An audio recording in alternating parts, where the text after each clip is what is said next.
So now we can deal with our box and whisker plots. With all the what we talked about, the Q1, Q2, Q3, and all the information that's coming back to play here. But we're going to talk about box and whisker plots and then go from there.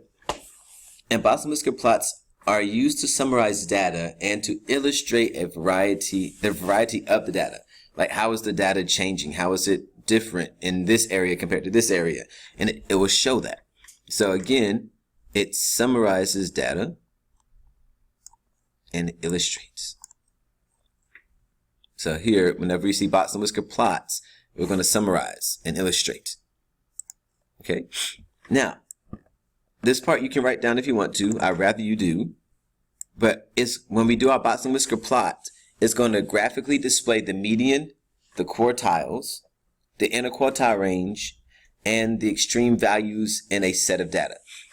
So with this, that means that we're not going to be graphing the semi-interquartile range, but you're going to actually should be able to see something with that, maybe.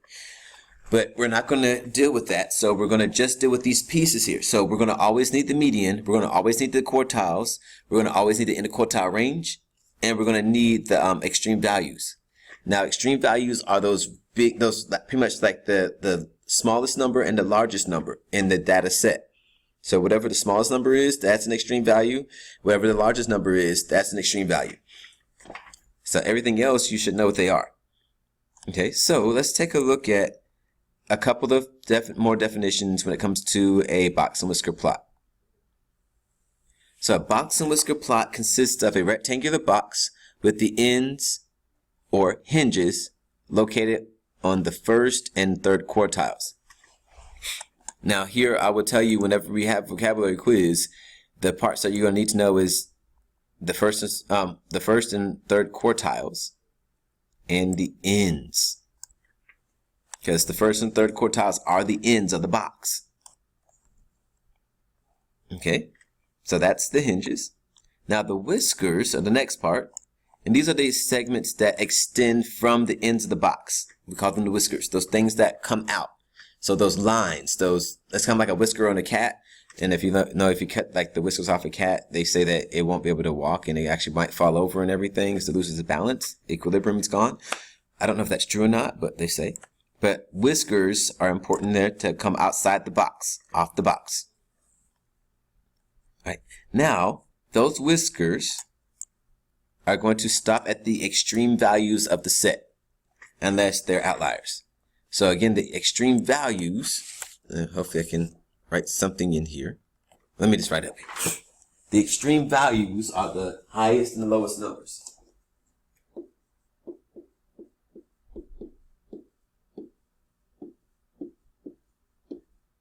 Values, sorry.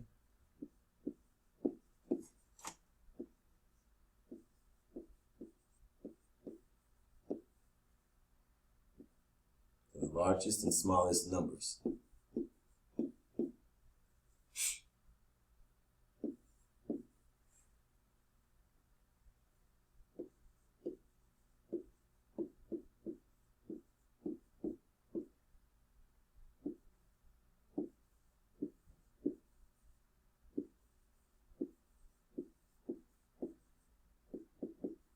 In the set.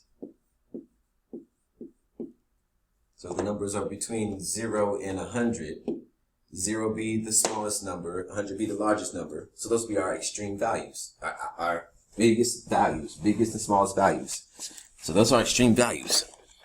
And let me go ahead and see if I can change this over to actual words. Not words, but actually like the oh no, go back. Like the typed words, I should say.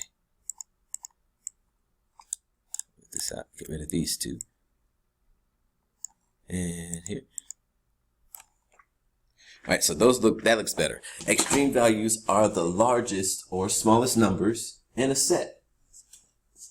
Now, when it comes to the outliers are the extreme values that are more than 1.5 times the interquartile range beyond the upper and lower quartiles. And outliers are single points on the graph. So if it's an outlier, that means that we don't actually connect the whisker to that point. We just put the point there, and then we do something else to figure out where the whisker is going to go. Now, with this, I like to do this part here. No, that's not the part. I like to write this out.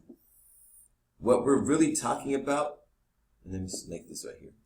What we're really talking about is somewhere here, there's a good range. Good range. Anything that's not inside that good range is considered an outlier. So it's an outlier over here, and an outlier over here. So anything that's not inside that good range is considered an outlier.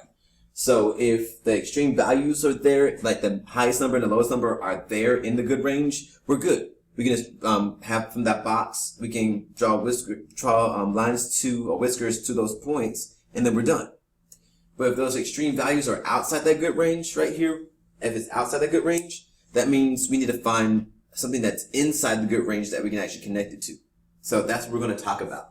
We're going to have a few of those so we know what's going on there, so we can make sure we understand. But again, when it comes to our vocabulary word here, outlier, it's important that we have the words 1.5 times, actually just 1.5 times, because that's the only definition that's going to have 1.5 in it. So if you see 1.5 times anything, or 1.5 times, you know, you're talking about outliers. Every time it's going to be an outlier. Alright, so the last part of the notes of this set of information, if an outlier exists, each whisker is extended to the last value in the good range. And I just already said that part, so yeah. So just make sure you write these parts down, and then we'll move on to an example so you can actually see what's going on. Because again, I'm a visual learner, I've got to see what's happening. Alright.